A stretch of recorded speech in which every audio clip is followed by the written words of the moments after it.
Bradesco. Entre nós, você vem primeiro.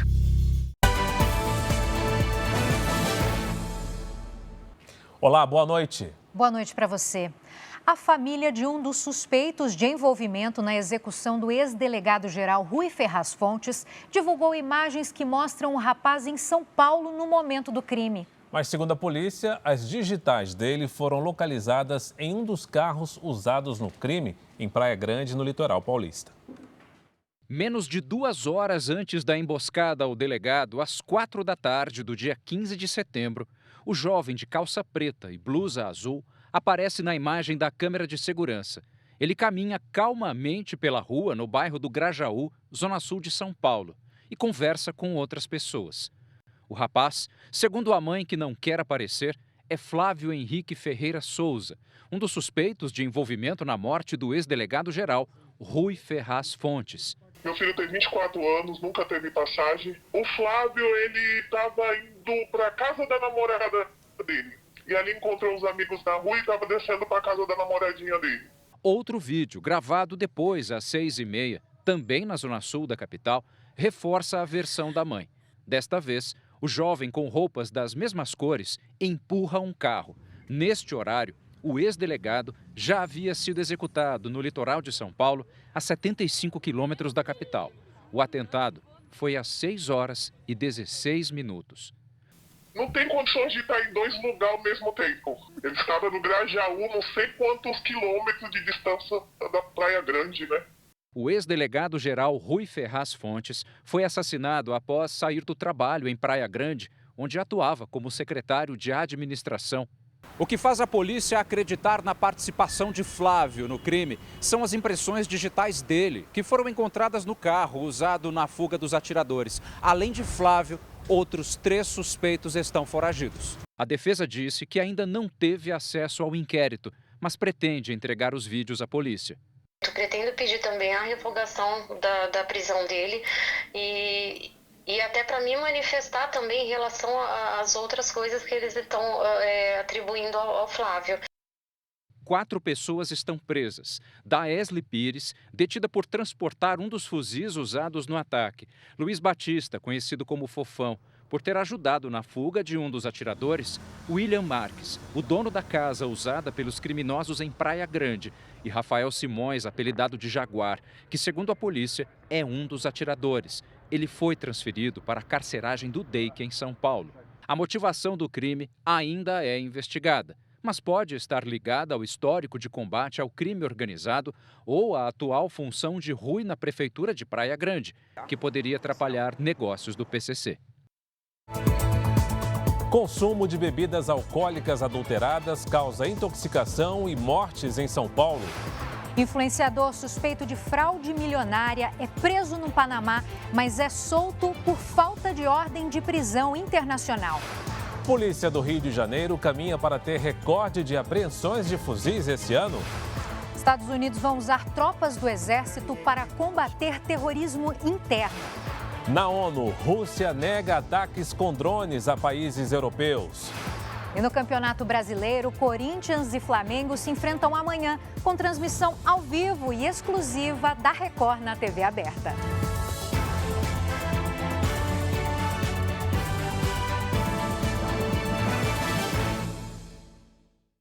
Oferecimento Bradesco e Agro. Isso que é dupla raiz.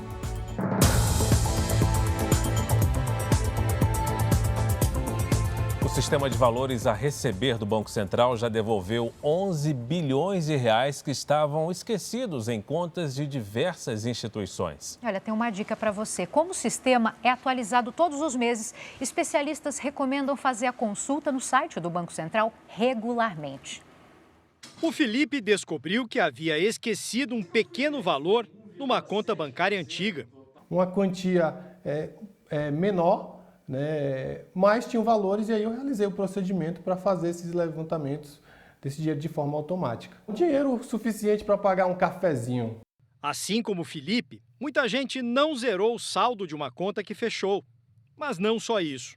Existem algumas modalidades onde esses valores podem estar depositados ali, principalmente em cartas de consórcio. Fundos de investimentos também acabam sendo outra fonte para que a pessoa consulte, né, e saiba se tem valores a receber, e até mesmo, é uma parcela pequena, mas até mesmo taxas de devolução, reembolso.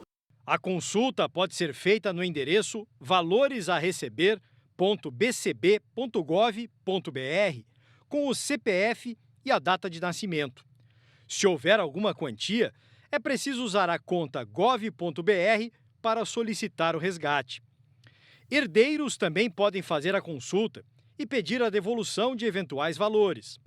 E lá foi o Felipe de novo, só que desta vez descobriu que havia no CPF do avô um valor esquecido. É meu avô, mas eu sou o representante do inventariante, né, que é o meu tio. Mas é preciso ver se vale a pena pagar o custo de um inventário. Qualquer pessoa que seja herdeira ou inventariante pode entrar no sistema com seu próprio login e ter essas informações do nome da instituição e da faixa de valor. Ela vai fazer, então, uma avaliação se é interessante ou não buscar esse recurso. O sistema de valores a receber do Banco Central começou a funcionar em 2022. De lá para cá, mais de 11 bilhões de reais foram devolvidos, mas ainda existem quase 10 bilhões e 700 milhões de reais para serem resgatados. Em 64% dos casos, o valor a ser resgatado é de até R$10. Em 24%, de até R$100. Para 10%, o valor é de R$100 a R$1.000. Menos de 2% tem mais de R$1.000 a receber. O sistema é atualizado todos os meses. Atualmente, 48 milhões de pessoas têm valores esquecidos. O que a gente recomenda é que a pessoa entre com alguma frequência no sistema para verificar se tem valor. Um levantamento feito pela Polícia Militar do Rio de Janeiro mostra que, em menos de 10 meses, o número de fuzis apreendidos no estado já supera as apreensões de anos anteriores. E além de importar, os criminosos passaram a montar os armamentos em território nacional. Quando é hora de ronda, morador fica olhando. As imagens compartilhadas nas redes sociais mostram o poder de fogo de criminosos em comunidades cariocas. Neste vídeo, um grupo ostenta fuzis enquanto circula pela parte alta de um morro. Aqui, mais de 15 traficantes exibem armamento pesado para ameaçar grupos rivais. Os fuzis também são usados contra a polícia, como na última sexta-feira, no Complexo da Maré. Equipes que tentavam evitar uma invasão a uma comunidade rival enfrentaram forte resistência. Por causa do confronto, a linha amarela, uma das principais vias expressas da cidade, teve o trânsito interrompido 6 vezes. Um levantamento feito pela Polícia Militar confirma a presença cada vez maior de armamento pesado em comunidades do estado. Desde o início do ano, a PM apreendeu 500 fuzis. O número já supera o que foi encontrado em anos anteriores e está próximo do que foi recolhido em 2024 inteiro. Essas armas foram retiradas das mãos dos criminosos e elas não estavam empoeiradas dentro dos galpões. Elas foram retiradas em combate, em operações, em troca de tiro, em que os policiais bravamente atuaram, prenderam e apreenderam esse armamento. De acordo com a polícia, a maior parte das apreensões de fuzis este ano foi na zona norte da capital e em cidades da Baixada Fluminense. E uma tática usada por criminosos para aumentar o poder de fogo tem preocupado as autoridades. Os armamentos passaram a ser importados em partes separadas e são montados dentro das comunidades. Eles buscam burlar a fiscalização, trazendo os componentes de menor volume, que chamam menos atenção e montam em fábricas clandestinas. No ano passado, 90% dos fuzis apreendidos eram importados. O fuzil deixou de ser contrabando escasso para virar mercadoria criminosa nacional, seriada e barata. É um salto de escala, mais oferta, menos custo e muito mais dificuldade de controle. Novos documentos mostram uma série de multas de navegação envolvendo a família do empresário que pilotava a moto aquática que bateu em um barco no Amazonas. 3 pessoas morreram nesse acidente que ocorreu à noite, quando a moto aquática não poderia circular. Um homem que estava junto com o empresário na moto aquática ainda deve ser ouvido pela polícia para ajudar a esclarecer o caso. Petrolínia foi casada por 22 anos com Pedro Batista, piloto do barco atingido por uma moto aquática à noite na região do Lago do Acajatuba. Ele foi um dos 3 mortos no acidente. A viúva conta que o marido participou de um campeonato de futebol e, na volta para casa, avisou por celular que daria carona para uma família. Nessa mensagem dizia que ele falava: amor, eu tô indo, tô saindo daqui. Só que eu vou passar direto para outra comunidade, né? Deixar o rapaz, depois eu chego aí. Aí depois eu recebi a notícia, né? Um telefonema que tinha acontecido um acidente. O piloto do barco, um casal e um bebê de 7 meses viajavam à noite no Rio Negro, quando foram atingidos pela moto aquática há uma semana. Das vítimas que estavam no barco, apenas o pai do bebê sobreviveu. Estava muito escuro. Aí como eu estava bastante machucado, quando eu boiei, aí eu nadei para a beira. O empresário Robson Tiradentes pilotava a moto aquática à noite, o que é proibido, segundo a Marinha. Ele sobreviveu ao acidente e segue internado. Os atestados de óbito das 3 vítimas indicam asfixia mecânica e afogamento como causas das mortes. Nós vamos avaliar toda essa documentação, a documentação que a família ainda tem, também que a gente vai analisar tudo para pedir um novo laudo, né? A defesa do empresário Robson Tiradentes disse que antes do acidente, Robson procurava a mulher e a filha de 6 anos que estavam em um barco à deriva. Um morador de Iranduba chamado Flávio estava na garupa da moto aquática junto com Robson Tiradentes. Ele é considerado uma testemunha-chave e ainda não prestou depoimento à polícia. Nós acabamos de chegar na comunidade em que Flávio mora e vamos tentar falar com ele. Flávio não estava em casa. Tentamos contato por telefone, mas ele não atendeu. O Jornal da Record teve acesso a documentos que mostram um histórico de infrações de navegação envolvendo a família de Robson Tiradentes, que é proprietária de várias embarcações. No dia 20 de março de 2017, a Marinha aplicou uma multa de R$ 800. 6 anos depois, mais uma multa, dessa vez de R$ 1.900. Enquanto espera as investigações, a viúva de Pedro Batista tenta recomeçar a vida. Era ele que arcava com a despesa dentro de casa. Só era eu e ele, meu pai, que é acamado, né? Ele era meu braço direito, meu braço esquerdo, de cuidar do meu pai, né?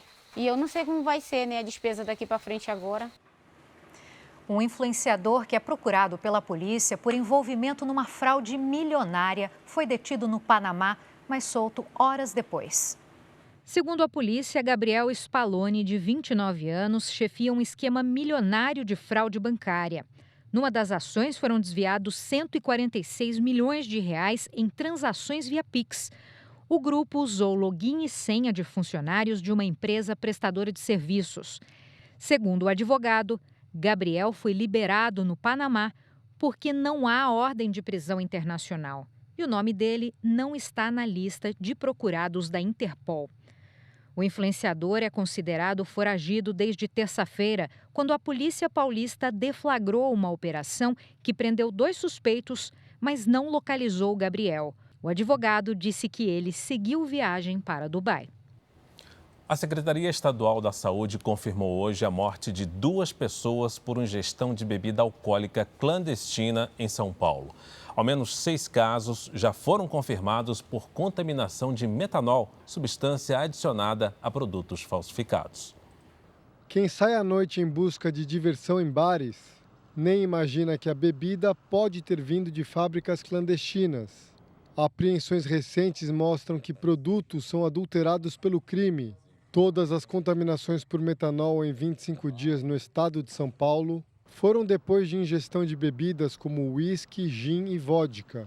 São casos de pessoas que adquiriram bebidas em lojas de conveniência, em bares, em festas, consumiram bebidas destiladas e que acabaram intoxicadas. O metanol é altamente tóxico e pode ser perigoso mesmo se ingerido em pequenas doses. Ao entrar no organismo, a substância química ataca o sistema nervoso, pode causar cegueira, coma e até mesmo levar à morte. O tratamento deve ser iniciado o quanto antes. Existe tratamento para intoxicação por metanol, né? Ela consiste em cuidados intensivos do paciente, o uso de antídotos e na terapia de hemodiálise, que também faz parte, né, nos casos mais graves. A Secretaria Estadual de Saúde confirma 2 mortes, uma em São Bernardo do Campo, na Grande São Paulo, e outra na capital. Segundo este especialista em combate à falsificação, parte do metanol trazida para o país ilegalmente está ligada ao PCC. Distribuidoras e importadoras que trazem metanol para o Brasil com falsas declarações de importação e com falsas declarações de origem. Esse metanol entra no país para ser usado na fabricação de combustíveis ou no refino de petróleo e, no final das contas, ele acaba sendo colocado no mercado de todas as maneiras possíveis. O que preocupa as autoridades de saúde pública é que pode haver outros casos não notificados, além de as bebidas adulteradas com metanol continuarem no mercado. E como tem toda uma questão da especificidade do tratamento, do diagnóstico, dos recursos, não é tão simples, então realmente preocupa se houver realmente um grande número de casos, como agir, como tratar todo mundo, né? Mais de 560 mil pessoas vivem em áreas de risco no Rio Grande do Sul. E para diminuir o impacto das enchentes, uma estação que mede o nível da água em tempo real começou a funcionar na orla do Guaíba, em Porto Alegre. As placas de venda contrastam com as marcas da enchente que ainda persistem. Elizabeth mora há 20 anos nessa casa em Canoas, na região metropolitana. Na enchente do ano passado, ela e as filhas precisaram sair às pressas. Não conseguimos resgatar nem roupa, tudo. Minha casa era uma casa nova, com móveis planejados, foi tudo, perdi tudo. O bairro fica em uma área considerada de risco para inundações. Um mapeamento feito em 93 municípios gaúchos atingidos pela cheia histórica do ano passado indicou que existem quase 2.000 áreas de risco alto ou muito alto para enchentes e deslizamentos de terra no estado. Cerca de 560 mil pessoas moram nessas regiões e convivem com o medo a cada tempestade. O estudo levou em conta áreas ocupadas que podem sofrer danos ou perdas decorrentes de eventos climáticos. São regiões próximas a encostas e bacias hidrográficas, onde estão cerca de 150 mil imóveis. Com esse mapeamento, os prefeitos podem buscar recursos para uma solução definitiva, que pode ser a remoção das pessoas ou obras de contenção. Em todo o país, mais de 4,5 milhões de brasileiros vivem em áreas de risco em cerca de 1.100 cidades. A enchente do ano passado deixou 95 municípios do Rio Grande do Sul em estado de calamidade pública e outros 323 em situação de emergência. O levantamento divulgado pelo Serviço Geológico do Brasil vai servir de base para medidas de prevenção. Evitar os desastres, nós temos como? Não temos como, né? Mas nós temos condições sim de preparar o nosso estado para enfrentá-los. Na orla do Guaíba, uma das áreas mais atingidas em Porto Alegre, já está em funcionamento uma nova estação hidrometeorológica, capaz de transmitir dados via satélite e medir o nível da água em tempo real. Moradores do Centro-Oeste receberam hoje, pelo celular, um alerta de teste da Defesa Civil para dias de chuva forte. O sistema de aviso à população é o mesmo que já existe em outras regiões do país. A Flaviana e o Marcos receberam um alerta de teste. O alerta vem ali para parar a pessoa, tá havendo um perigo ali para ela. Já ali no SMS ali para a gente estar buscando abrigo, né, um lugar seguro. Hoje, a simulação da Defesa Civil foi feita em 12 cidades de Goiás, Mato Grosso e Mato Grosso do Sul, além do Distrito Federal. As mensagens enviadas aos moradores avisaram que o alerta era uma demonstração do novo sistema de emergência para dias de tempestades. A plataforma demonstrou que que é possível sim funcionar. Caso ocorra algum risco iminente de desastre, estaremos prontos para delimitar essa área e enviar os alertas. Nesta semana, uma forte chuva em Goiânia alagou a cidade, derrubou árvores e deixou uma adolescente morta. A jovem foi eletrocutada ao encostar em um fio de alta tensão durante o temporal. Os alertas da Defesa Civil podem ajudar a diminuir casos como este. O Defesa Civil Alerta ele é capaz de salvar vidas, mas também é importante em dizer que as cidades, os municípios, têm que ter seu plano de contingência. O sistema estará disponível para a população do Centro-Oeste em outubro. Com o teste aprovado, todas as regiões do país vão receber os alertas em dias de tempestades. Quando houver algum sinal de perigo por causa das chuvas, a Defesa Civil vai avisar quem estiver em áreas de maior risco. É uma ferramenta que emite alerta para os celulares, independente de eles estarem conectados, ser um celular de outro país ou um celular que eventualmente está sem crédito, ou qualquer celular que tiver aqui na região, ele vai receber essa mensagem. O sol deu as caras na cidade de São Paulo, esquentou um pouquinho. Lidiane Sayuri, boa noite. Conta pra gente se tem calor nos próximos dias. Tem sim, Giovana, e a partir de amanhã já, viu? Boa noite pra você. Fara, boa noite. E uma boa noite a você que está com a gente. Amanhã, a circulação de ventos deixa o tempo firme, com sol e temperaturas um pouco mais altas nas capitais do Sudeste. No começo da semana, os termômetros voltam para a casa dos 30 graus em São Paulo e no Rio. Domingo em Florianópolis, com pancadas isoladas entre a manhã e a tarde, máxima de 22 graus. São Paulo amanhece com nevoeiro. Depois o sol predomina e pode garoar à noite, faz 29. Em Fortaleza, dia de sol entre poucas nuvens, com 31 graus. Hoje, os maiores volumes de chuva foram registrados no Rio Grande do Sul e no litoral de São Paulo. As imagens de satélite mostram tempo aberto na maior parte do país. Amanhã, a frente fria avança e provoca chuva forte entre o norte gaúcho e o Paraná e também no sul de Mato Grosso do Sul. O calor e a umidade espalham nuvens de chuva entre Rondônia e Roraima e no Pará. Ventos do mar trazem chuva para Sergipe e Alagoas. No centro do Brasil, tempo seco e quente. Em Florianópolis, máxima de 22. Em Vitória, faz 27. 29 em Brasília e em Natal. E até 31 em Manaus. Tempo delivery. O Luiz é de Barra do Bugres, Mato Grosso. Boa noite, Luiz. Os próximos dias serão de sol e muito calor, com máximas de 35, 38 e até 39 graus. A Marina escolheu a cidade de Marília, no interior de São Paulo. Oi, Marina. Espere dias de tempo firme e com predomínio de sol. Máximas entre 34 e 35 graus.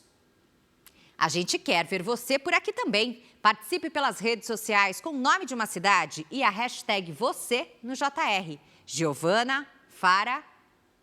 Obrigada, Lidiane. E você vai ver ainda hoje. Polícia argentina emite ordem internacional de prisão contra suspeito de mandar assassinar jovens. Crime que chocou o país.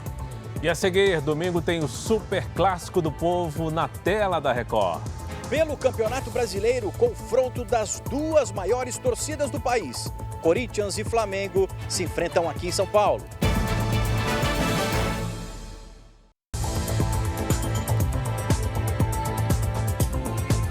Nos Estados Unidos, o presidente Donald Trump anunciou que vai enviar tropas federais à cidade de Portland, no estado do Oregon. Segundo Trump, a medida foi tomada para conter a ação de terroristas domésticos. Ele autorizou o uso da força. A administração federal quer proteger instalações da agência que combate a imigração ilegal. Portland tem sido alvo de protestos contra a deportação de imigrantes ilegais. Ataques russos contra a Ucrânia deixaram ao menos 2 mortos e 36 feridos. A Força Aérea Ucraniana afirmou ter interceptado quase 100 drones, mas ao menos 17 atingiram os alvos.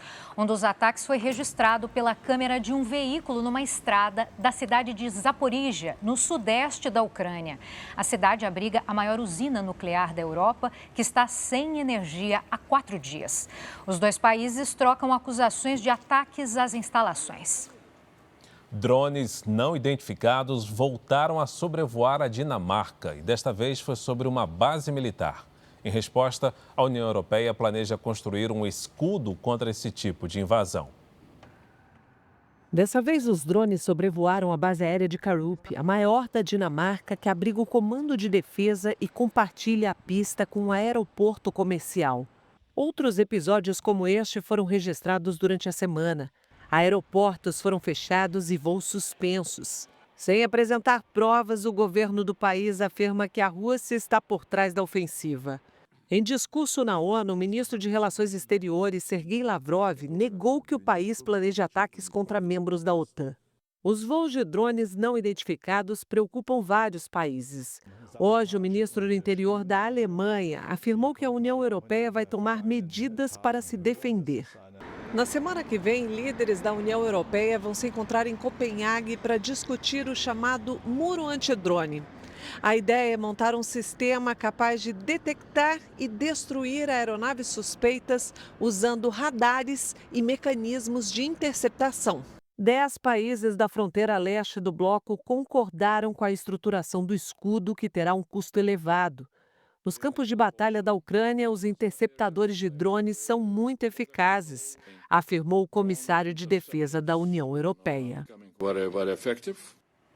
Turistas foram alvos de um protesto em Barcelona, na Espanha. Os manifestantes usaram pistolas d'água contra os visitantes e ainda gritaram palavras de ordem e mandaram os turistas embora de um dos pontos mais visitados da cidade. O protesto aconteceu no Dia Mundial do Turismo.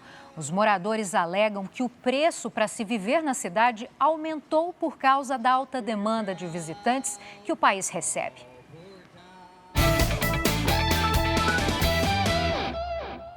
Amanhã tem futebol ao vivo aqui na Record, R7 e Record Plus. É isso aí, a Duda Gonçalves está chegando para dar as notícias do futebol para a gente. Tem jogão amanhã, né, Duda? Uma boa noite. Jogão, Giovana. Boa noite para você. Fara, boa noite para você também. Corinthians e Flamengo se enfrentam na Neoquímica Arena em São Paulo. São momentos diferentes das duas equipes, mas num clássico desse tamanho fica impossível apontar um favorito.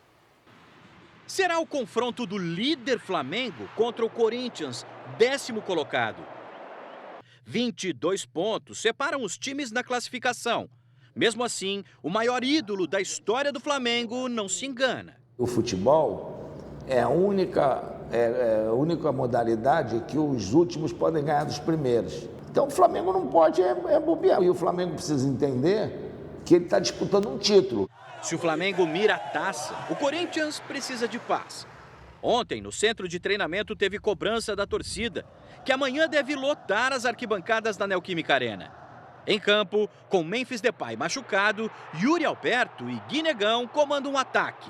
A gente sabe da expectativa da gente conseguir resultados bons dentro de casa e poder pontuar ainda mais no Brasileiro, que é o que a gente quer estar na parte de cima da tabela. Depois de jogar na Argentina contra o Estudiantes e se classificar para a semifinal da Libertadores, o Flamengo nem voltou para o Rio de Janeiro. Ontem à noite veio aqui para a capital paulista e hoje treinou na casa do São Paulo. Com a sequência de jogos importantes, o técnico Felipe Luiz viu o time se desgastar fisicamente e deve poupar jogadores nas próximas rodadas. O que não significa necessariamente um problema para o clube que tem um dos melhores elencos do país e que no Brasileirão olha para frente e não enxerga ninguém. Se a gente fosse fazer uma comparação com uma corrida, o Flamengo tem pista livre à frente, mas ele tem no retrovisor o Palmeiras e o Cruzeiro. Para continuar com pista livre à frente, ele não pode se dar o luxo de perder pontos para o Corinthians. Um resultado ruim contra o Flamengo, dependendo do que acontecer nos times que estão abaixo do Corinthians, o Corinthians pode ficar muito próximo de novo da zona de rebaixamento. Vai ser um jogo espetacular. A partir das 8 da noite, você confere ao vivo todas as emoções de Corinthians e Flamengo na Record, R7 e Record Plus. 3 jogos abriram a 25ª rodada do Campeonato Brasileiro. Vamos ver os gols. No duelo entre os dois últimos colocados, o Fortaleza venceu o Lanterna Sport por 1-0 no Castelão. Gol de Lucas Sacha. Também na zona de rebaixamento, o Juventude está jogando neste momento com o Internacional em Caxias do Sul. A partida está no segundo tempo com placar de 1-0. De 1-1, perdão. Em São Januário, no Rio de Janeiro, o Vasco está vencendo o vice-líder Cruzeiro por 2-0. A partida está no segundo tempo. E lembrando que amanhã tem Corinthians e Flamengo ao vivo aqui na Record, R7 e Record Plus, é às 8 da noite. Giovana, Fara. Certamente estaremos na audiência, Duda. Jogão, né? Muito obrigada. Ótimo domingo para você. Para vocês também. Obrigado, Duda. Veja ainda hoje, o Hospital das Clínicas de Belo Horizonte volta a fazer transplantes de pulmão após 10 anos de suspensão. E a seguir, a importância da cadeirinha para proteger as crianças no trânsito. Salvando vidas. Vítima leve, a menina, a criança aqui.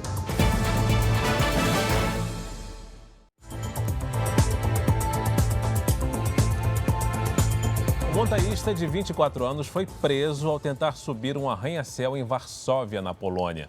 O francês já havia escalado 230 metros do prédio, que é o mais alto da União Europeia. O alpinista estava sem equipamentos de segurança. A escalada chamou a atenção das pessoas que passavam pela rua e de quem estava no edifício. Ele foi interrompido antes de subir a antena do prédio e levado pela polícia. De volta ao Brasil para trazer um alerta. Mais de 200 crianças ficaram feridas e 15 morreram em acidentes de trânsito nas rodovias federais do país apenas no primeiro semestre deste ano. Pois é, esses números poderiam ser reduzidos se todas as crianças menores de 10 anos usassem a cadeirinha de transporte, como determina a legislação. As imagens do acidente não saem da cabeça do Rafael. Só lembro de um monte de caco de vidro voando dentro do carro, salgadinho, que as crianças, poeira, fumaça. E eu olhei para a cara da minha esposa e o carro virando, até que parou. O carro do projetista de 39 anos ficou assim depois de capotar na rodovia Presidente Dutra no sábado passado. Nenhum dos 4 ocupantes do veículo ficou ferido. Rafael e a esposa usavam cinto de segurança. Já o filho do casal de 3 anos e a sobrinha de 7, que estavam no banco de trás, sobreviveram porque estavam protegidos nas cadeirinhas. Salvando vidas. Vítima leve, a menina, a criança aqui. A obrigatoriedade da cadeirinha é uma questão de segurança. Todas as crianças menores de 10 anos de idade e com altura inferior a 1,45 m devem usar o dispositivo. Escolher o modelo adequado e fazer a instalação correta do dispositivo pode ser a diferença entre a vida e a morte em um acidente. Em outro caso, também no fim de semana passado, o desfecho foi trágico. Uma criança de 2 anos morreu num capotamento na BR-376, em Paranavaí, no Paraná. A cadeirinha em que ela estava se soltou e foi arremessada a vários metros no local do acidente.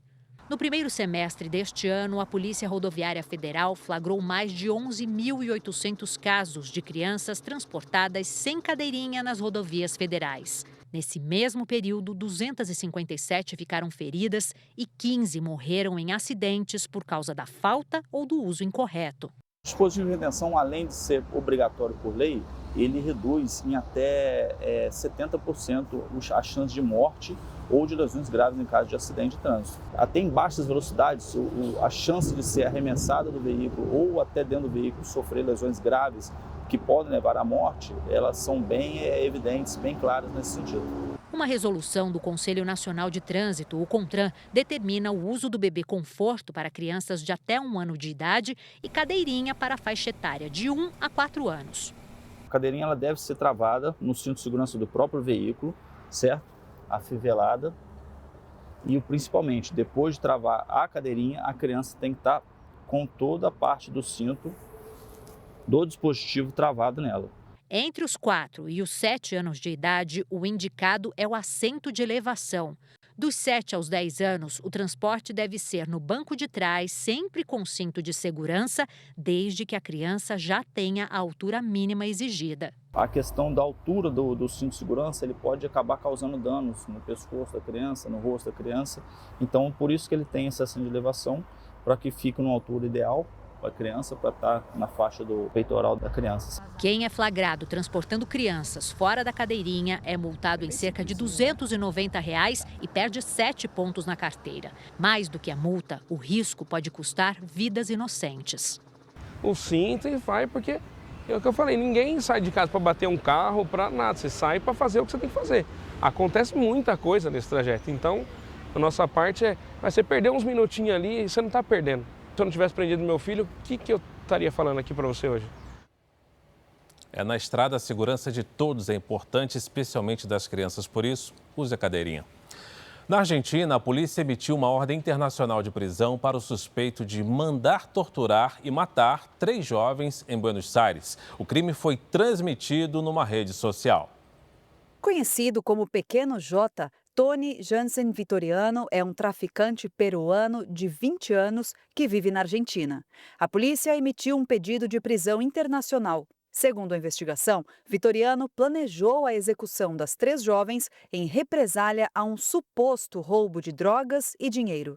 Morena Verde e Brenda del Castillo, de 20 anos, e Lara Gutierrez, de 15, foram torturadas e mortas 5 dias depois de desaparecerem em La Matanza, na periferia de Buenos Aires. Um parente de Brenda e Morena denunciou o avanço do narcotráfico em regiões vulneráveis de Buenos Aires. Elas estavam com pessoas erradas na hora errada, disse o rapaz. Estiveram no momento equivocado, com a gente equivocada. 5 suspeitos já foram detidos, um deles na Bolívia. Lázaro Vítor Sotacuro foi encontrado numa cidade da Bolívia, próxima à fronteira com a Argentina.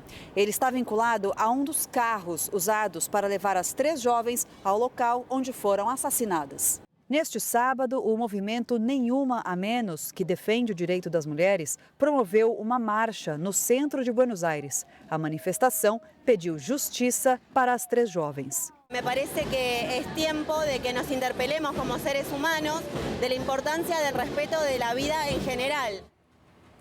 Motociclistas estão no centro de uma preocupante estatística. Em 66% dos acidentes de trânsito, há motos envolvidas. E a maior parte das vítimas é formada por homens jovens. O tempo médio de quem precisou passar por cirurgia é de 3 meses. Com as 2 pernas imobilizadas, este motociclista de 26 anos ocupa um dos 70 leitos para vítimas de acidentes de trânsito em um hospital da Bahia. Em 20 dias, Givanilson sofreu 2 acidentes. O primeiro acidente aconteceu, eu não pude ficar sem trabalhar, fui para a pista para poder fazer o dinheiro, até porque o custo de vida lá onde eu estava era alto e acabei acontecendo um segundo acidente. Os motociclistas representam 66% das vítimas de acidentes de trânsito no país. De acordo com uma pesquisa da Sociedade Brasileira de Ortopedia e Traumatologia, homens entre 20 e 29 anos são os que mais se envolvem em acidentes com moto. Em 82% dos casos, as vítimas convivem com dores crônicas. Quase 68% enfrentam dificuldades motoras e cerca de 36% passam por amputação. Os acidentes ainda trazem um impacto para a renda familiar. Quem sofre o acidente e passa por cirurgia permanece no mínimo 3 meses em reabilitação, para só depois voltar ao mercado de trabalho. Essa reabilitação é um processo muito importante nesse cuidado, porque o paciente vítima de acidente precisa ter um olhar muito ampliado, da cirurgia, da reabilitação e do retorno às atividades. Caroline está há 6 meses tentando se recuperar. Eu fiquei acamada 12 dias seguidos e eu achei que eu nunca mais ia andar na minha vida. E agora? Agora eu estou feliz, que no segundo dia de cirurgia eu fiquei em pé, chorei, foi muito emocionante. E veja a seguir, reator nuclear brasileiro produz medicamentos mais baratos que podem salvar vidas. E na reportagem especial você vai saber como o Brasil ganhou destaque na produção mundial de algodão.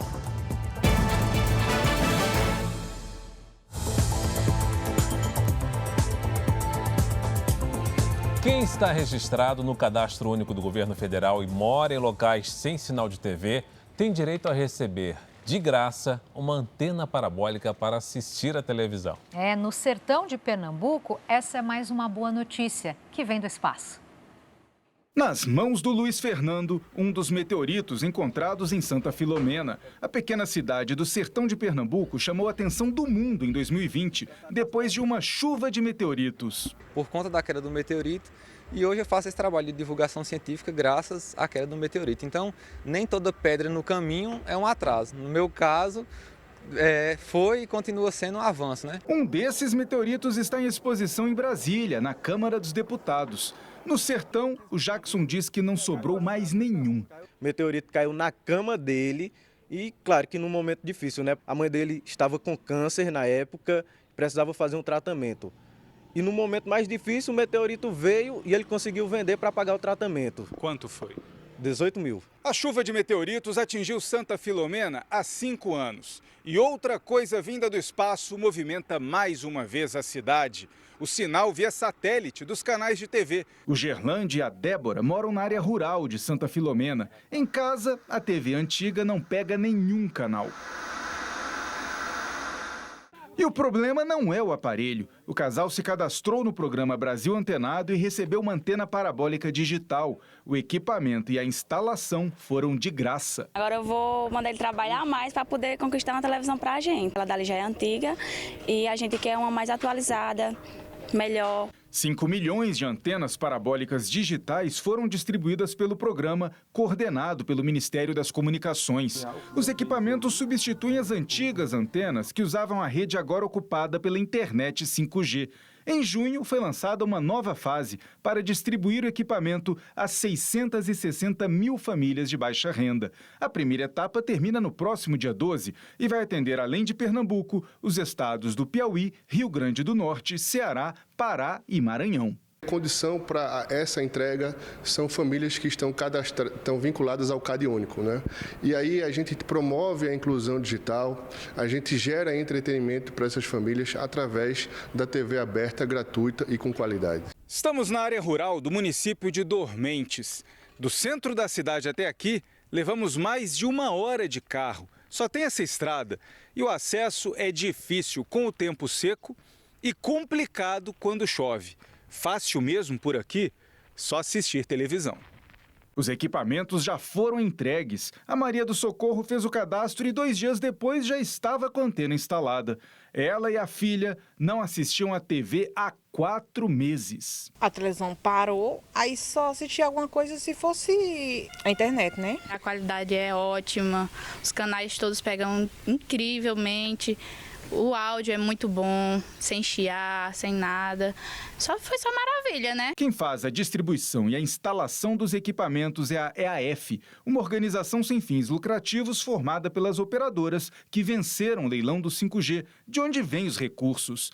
Cada instalação é feita em menos de 40 minutos. Estamos utilizando apenas uma parte dessa equipe técnica, porque nem todos os beneficiários ainda fizeram a solicitação. Então, estamos conseguindo instalar muito mais rápido do que nós planejamos. Então, em torno de 3 a 5 dias, nós já estamos fazendo a instalação, mesmo que em locais mais distantes e em locais mais remotos. Moradora do centro de Santa Filomena, Maria José não perdeu tempo. Recebeu a visita dos técnicos e agora assiste a mais de 100 canais digitais. Tem todos os canais que antes a gente estava sem já e agora a gente tem canal 100%. Já o José Alves voltou a acompanhar o noticiário pela TV e principalmente os jogos do Palmeiras, o time do coração. Apesar de não estar na liderança ainda, mas tem muito jogo pela frente.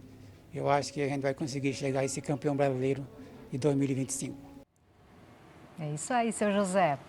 E depois de uma pausa de 10 anos, serão retomados os transplantes de pulmão em Minas Gerais. Apenas 5 estados fazem esse tipo de cirurgia, considerada muito delicada.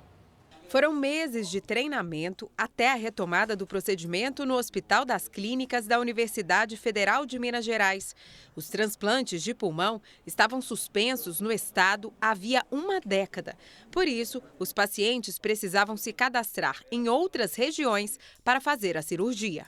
A gente precisa que a doação em transplante de pulmão se reinicie da mesma forma para a gente poder contemplar essas pessoas que estão aguardando pelo transplante. Até agora, somente as cidades de Porto Alegre, São Paulo, Rio de Janeiro e Fortaleza possuíam hospitais habilitados para fazer transplantes de pulmão no Brasil. Segundo o Ministério da Saúde, mais de 230 pessoas estão na fila à espera de um transplante de pulmão. Aqui no Hospital das Clínicas já está tudo pronto para a retomada dos procedimentos.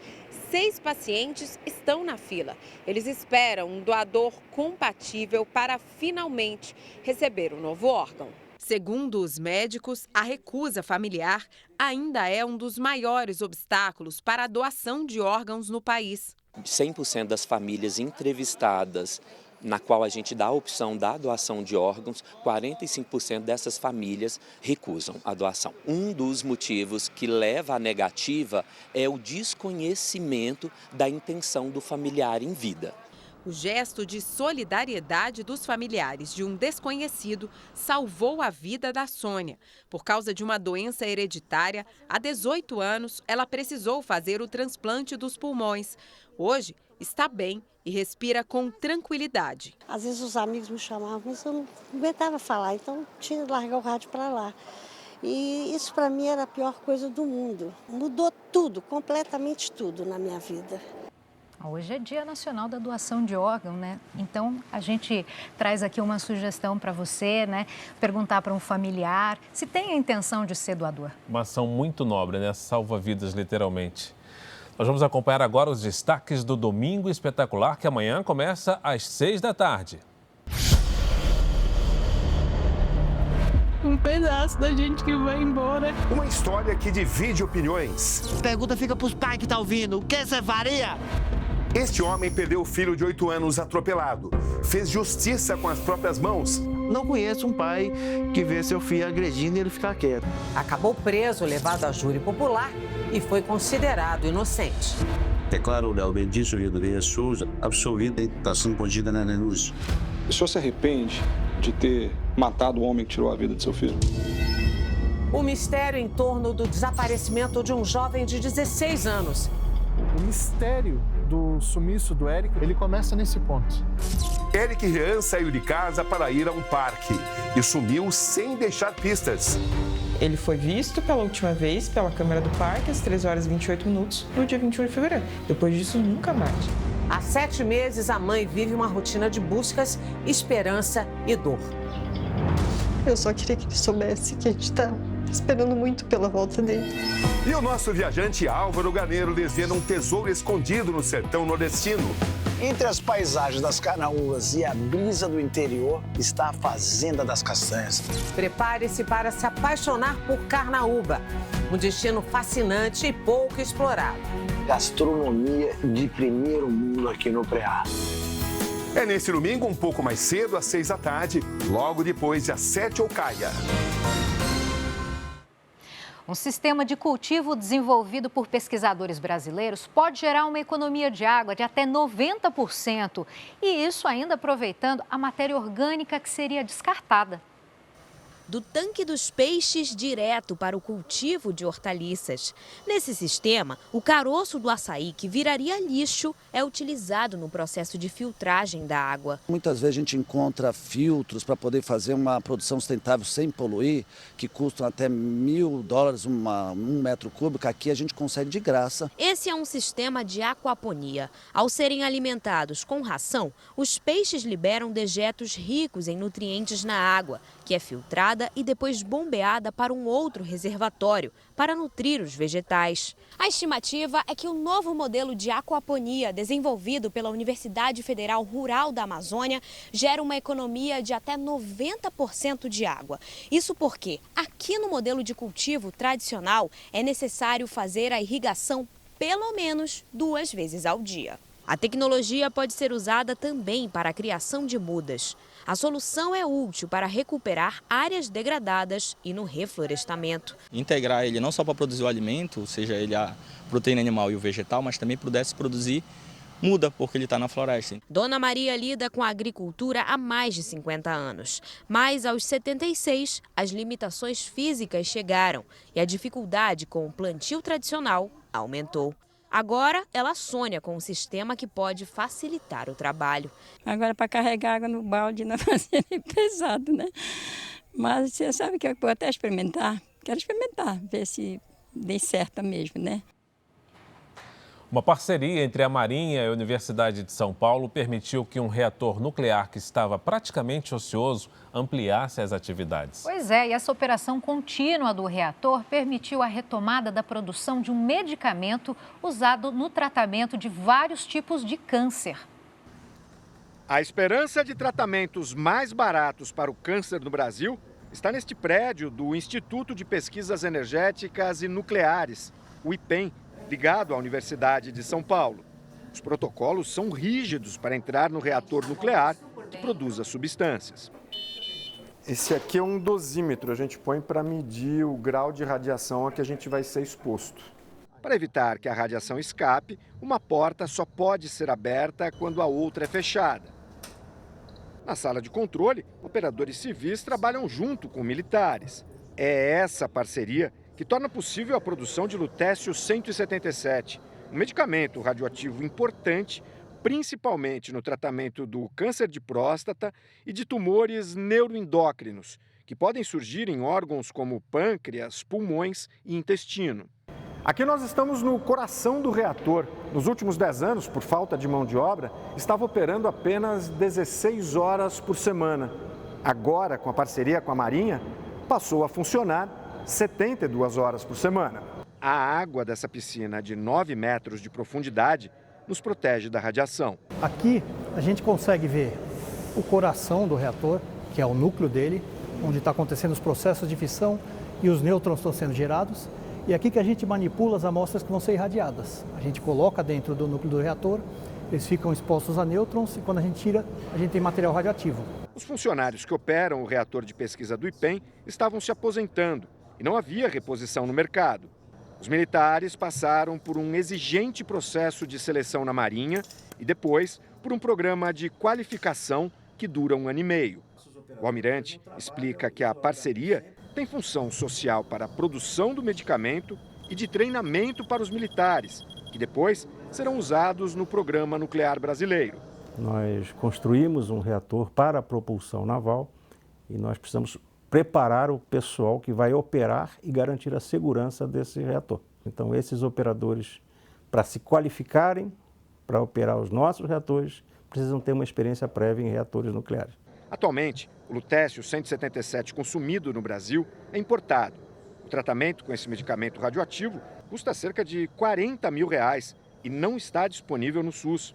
Com a produção nacional, a meta é reduzir o preço em pelo menos 5 vezes. Juntos nós estamos produzindo radioisótopo para alcançar o maior número de pessoas no país.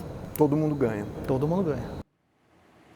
O algodão é uma fibra têxtil vegetal a mais utilizada e comercializada no mundo e muito confortável também de ser usado, né? Sempre presente no nosso dia a dia, né? Na reportagem especial de hoje, você vai conhecer a qualidade da produção brasileira que coloca o país em destaque no mercado internacional. Terra fértil, cuidado no manejo, tecnologia de ponta. Hoje o Brasil representa aí cerca de 40% de todo o algodão que é consumido mundialmente. Isso gera mão de obra, isso gera renda que fica dentro do país, porque você industrializa isso dentro do país, e, é claro, as exportações. Daqui vem a força do algodão. Antes de seguir para o mundo, a fibra ganha identidade, uma espécie de RG brasileiro. De cada fardo colhido, saem amostras que vão passar por uma avaliação rigorosa de qualidade visual. Na fábrica, esse é o trabalho do Juliano. Essas amostras vêm para a sala, a amostra A, contra a prova vai para o laboratório. Aí, assim que vem o resultado do laboratório, a gente cruza as informações. Essa classificação, na verdade, é um padrão universal, né, que a gente segue. Aí, o comprador manda o seu próprio classificador para vir olhar, analisar se está como o tipo que foi classificado aqui na sala. Mas o que se vê a olho nu é só o começo. No Centro de Análise de Fibras, a avaliação é tecnológica, minuciosa e estratégica. Os testes revelam detalhes que definem a qualidade do algodão. O sistema registra informações como o comprimento da fibra, espessura, resistência, cor e até nível de sujeira. Além de importante para o mercado, os dados também ajudam o próprio produtor a evoluir de safra em safra. São 30 mil amostras por dia que chegam dos campos do Mato Piba, uma junção de 4 estados, onde a fronteira agrícola avança com força. Maranhão, Tocantins, Piauí e Bahia, maior produtor da região. A qualidade da fibra tem uma relação direta com a qualidade do fio e o fio tem uma relação direta com a qualidade do tecido fabricado. Algumas marcas já trazem na etiqueta ou na embalagem um QR Code que mostra ao consumidor de onde veio o algodão, como ele foi cultivado e quais critérios de sustentabilidade foram seguidos para que a peça fosse produzida. Esse é um dos resultados do programa Algodão Brasileiro Responsável, o ABR. A certificação acompanha toda a jornada da fibra. São cerca de 200 critérios que envolvem boas práticas ambientais, uso racional da água, segurança e garantia de direitos aos trabalhadores. A partir do momento que a gente fomenta, a compra de um produto que ele é testado com sustentabilidade, com responsabilidade, a gente incentiva não só a cadeia do algodão, mas as outras cadeias produtoras também a trabalhar com responsabilidade. No Brasil, o algodão certificado representa 80% da produção nacional. A rastreabilidade é um diferencial para os produtores em mercados exigentes. Esse protocolo é muito forte, dá uma tranquilidade, um conforto para o cliente e as grandes marcas mundiais de, produzindo algodão no Brasil, não correriam risco de adquirir produtos acabados, com contribuição com trabalho análogo a escravo ou degradação ambiental, outras coisas dessa maneira. A gente está vendo aí um consumidor hoje muito mais preocupado com aquilo que ele está comprando, então a gente acredita muito que disponibilizar, contar essa história, demonstrar realmente como é o sistema produtivo, isso vai trazer cada vez mais transparência e credibilidade. O Brasil hoje é o terceiro maior produtor mundial de algodão e o maior exportador mundial. Então, é muito confortável para o produtor de algodão brasileiro produzir e atender a essa indústria que é a segunda maior em geração de empregos das cadeias de transformação no Brasil, da lavoura até a roupa, antes de chegar no magazine. Nós ficamos por aqui, mas você pode assistir a edição completa do JR ou ouvir a nossa versão em podcast no Record Plus e em todas as nossas plataformas digitais. E não se esqueça, a programação da Record está ao vivo de graça no Record Plus. Você fica agora com a Patrulha do Consumidor no Cidade Alerta, edição de sábado. E logo depois tem A Fazenda e depois Supertela com o filme Mente Criminosa. Você não vai perder, né? Uma boa noite, ótimo domingo. Excelente noite para você.